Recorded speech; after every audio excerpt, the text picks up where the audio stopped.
Welcome to an alternate past.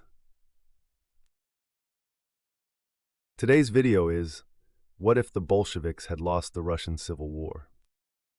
Imagine a world where the Soviet Union never existed, where the Red Army met its demise at the hands of the White forces. This is the reality we explore today. What if the Bolsheviks had lost the Russian Civil War? First, let's step into the chaos of 1917. The Russian Empire, already weakened by World War I, is a land of poverty, famine, and political instability. The abdication of Tsar Nicholas II creates a power vacuum, leading to the rise of the Bolsheviks under Lenin, advocating for a proletarian revolution. But imagine if the White Army, backed by various foreign powers, had succeeded in crushing the Bolsheviks. A brutal period of reprisals would likely follow, as the White forces and their supporters target Bolshevik sympathizers and left-leaning civilians, leading to widespread terror and bloodshed. Without the Bolshevik victory, the Treaty of Brest-Litovsk would have been nullified, keeping Russia in the grueling trench warfare of World War I.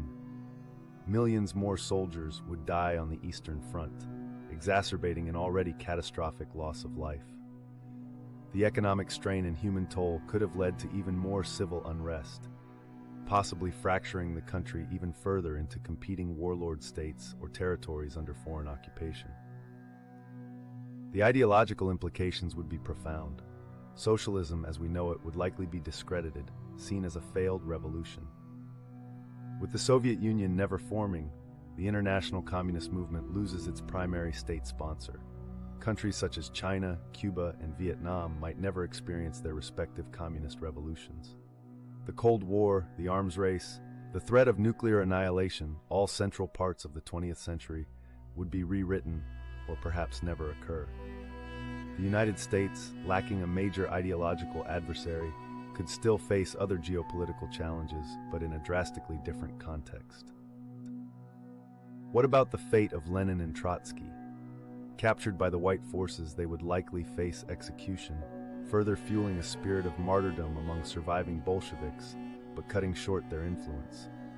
Meanwhile, Stalin, if not also executed, might vanish into obscurity, his brutal legacy nipped in the bud. The effects on Russia's domestic policies could be equally drastic. Ethnic minorities who later saw some degree of limited autonomy under Soviet rule could face severe repression.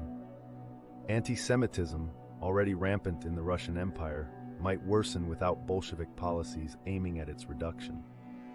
The pogroms could return with a vengeance, leading to mass emigrations of Jews, possibly altering the demographics of not only Russia, but also countries receiving these refugees, like the United States and Israel.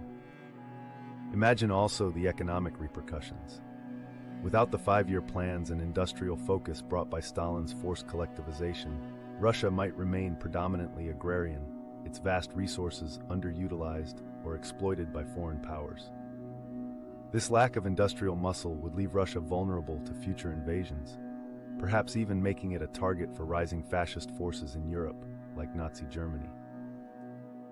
In the cultural sphere, the avant-garde art and literature movements promoted by early Soviet policies might never flourish.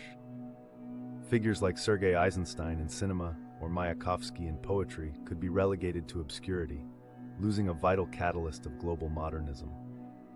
Likewise, Soviet advancements in science and space exploration, from the Sputnik satellite to Yuri Gagarin's historic spaceflight, would be absent, altering the trajectory of scientific progress.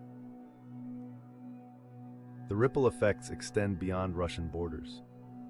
Without a Soviet model, European socialist movements would likely struggle to gain traction. The labor movements in Western countries, often inspired by or in reaction to Soviet policies, might remain less powerful, resulting in slower progress for workers' rights and social welfare systems. The Spanish Civil War, a prelude to World War II, could end differently without Soviet support for the Republicans, possibly tipping the scales in favor of Franco's fascists even sooner. The geopolitical landscape of Asia, too, would shift dramatically.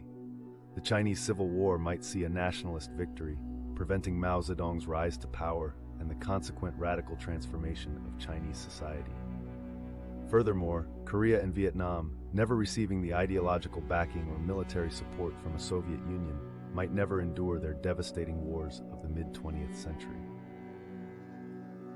As we conclude, the magnitude of the Bolsheviks' hypothetical defeat is staggering. The very fabric of the 20th century would be irreversibly altered, from global power dynamics to social and cultural development. It's a stark reminder of how a single event in history can resonate across the globe, shaping the lives of billions. What if the Bolsheviks had lost the Russian Civil War? The world as we know it would be entirely unrecognizable.